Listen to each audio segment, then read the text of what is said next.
हिंदू धर्म में दशहरे के त्योहार का बहुत ही विशेष महत्व है। ये पर्व हर साल आश्विन मास की शुक्ल पक्ष की दशमी तिथि के दिन बुराई पर अच्छाई की जीत के प्रतीक के तौर पर मनाया जाता है। इसी दिन भगवान राम ने रावण का वध करके लंका पर विजय प्राप्त किया था, जिसके चलते हर साल दशहरे के दिन रावण दहन भी किया जाता है। दरअसल प्रभु श्री राम ने रावण पर विजय प्राप्त करने के लिए 9 दिनों तक देवी की उपासना की और 10वें दिन रावण से युद्ध करके उसका वध किया था। उसके बाद से ही हर साल नवरात्रि के 10वें दिन दशहरा का पर्व मनाया जाने लगा।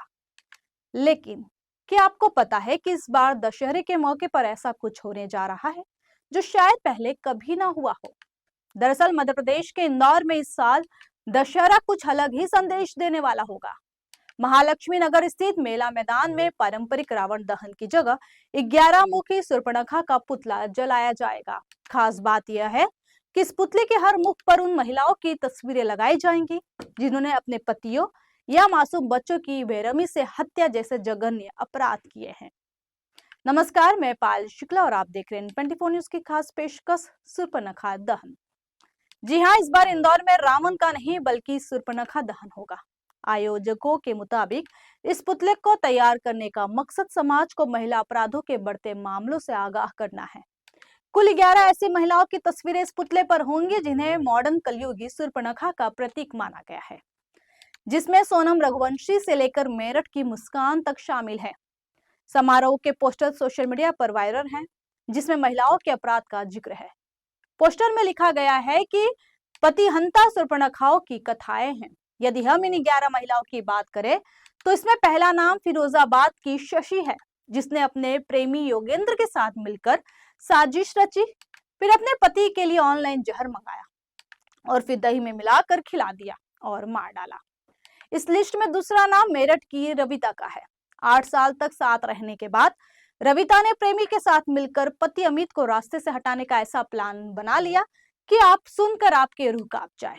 मुस्कान पार्ट 2 कहे जाने लायक इस वारदात में पत्नी ने प्रेमी अमरदीप संग मिलकर पहले तो पति की गला दबाकर हत्या की, फिर शव के पास जिंदा सांप छोड़ दिया ताकि लगे कि मौत सांप के डसने से हुई है।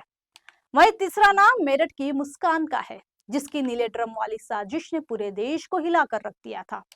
इतना ही नहीं, मुस्कान के कत्ल का तरीका कुछ और औरतों ने भी आजमाया था। मुस्कान ने अपने प्रेमी साहिल के साथ मिलकर पहले अपने पति को बेरहमी से हत्या की, फिर उसके शरीर के 35 टुकड़े कर ड्रम में भर दिया और सीमेंट से चुनवा दिया था। इस लिस्ट में अगला नाम कुचामन की हर्षा का है, जिसने पुलिस थाने में अपने पति, सास और देवर की बेरहमी से पिटाई की। वहीं लगातार प्रताड़ना से तंग आकर हर्षा के पति नितिन परियार ने अपनी जान दे दी थी। इस लिस्ट में अपने 4 साल के मासूम बच्चे की बेरहमी से हत्या करने वाली बेंगलुरु की सूचना सेठ का भी नाम शामिल है। दरअसल वो अपने बच्चे को एनआरआई इंडोनेशियन पति वेंकटरमन से मिलने नहीं देना चाहती थी, जिसके चलते उसने गोवा के एक होटल में अपने बेटे की हत्या कर दी और फिर शव को सूटकेस में पैक कर दिया। इस लिस्ट में सबसे बड़ा नाम है इंदौर की सोनम रघुवंशी का, जिसने अपने प्रेमी के साथ मिलकर हनीमून पर अपने पति को बेरहमी से मौत के घाट उतार दिया था। सोनम का सिर 11 में से बीचों बीच लगाया जाएगा। वहीं इस लिस्ट में अतुल सुभाष की पत्नी निकिता का भी नाम शामिल है, जिसकी प्रताड़ना से तंग आकर अतुल ने खौफनाक कदम उठाया था और मरने से पहले एक वीडियो भी बनाया था, जिसने पूरे देश को झकझोर दिया था।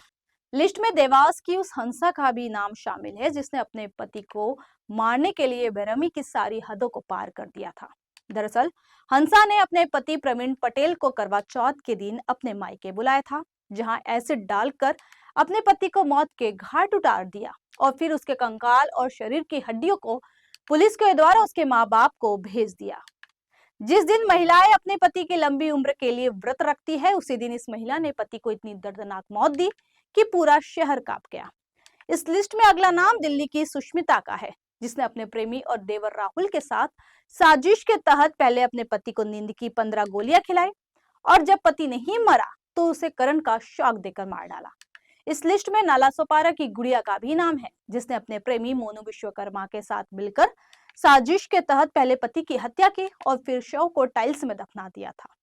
लिस्ट में आखिरी नाम औरैया की प्रियंका का है, जिसने अपने प्रेमी आशीष उर्फ डैनी के साथ साजिश रची और फिर अपने 4 बच्चों को नदी में डुबोकर मार डाला। आपको बता दें कि कार्यक्रम 2 अक्टूबर को दशहरे के दिन आयोजित होगा। पुतले के पोस्टर पहले ही सोशल मीडिया पर वायरल हो चुके हैं और लोगों में इसे लेकर चर्चा भी तेज है।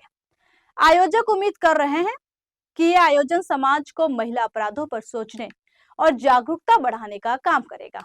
इस बार का दशहरा सिर्फ बुराई पर अच्छाई की जीत का प्रतीक नहीं, बल्कि महिला अपराधों के खिलाफ चेतावनी का भी संदेश लेकर आएगा। फिलहाल के लिए इस पेशकश में इतना ही। बाकी की ताजा तरीन खबरों के लिए देखते रहिए N24 न्यूज। तब तक के लिए मुझे दीजिए इजाजत। नमस्कार।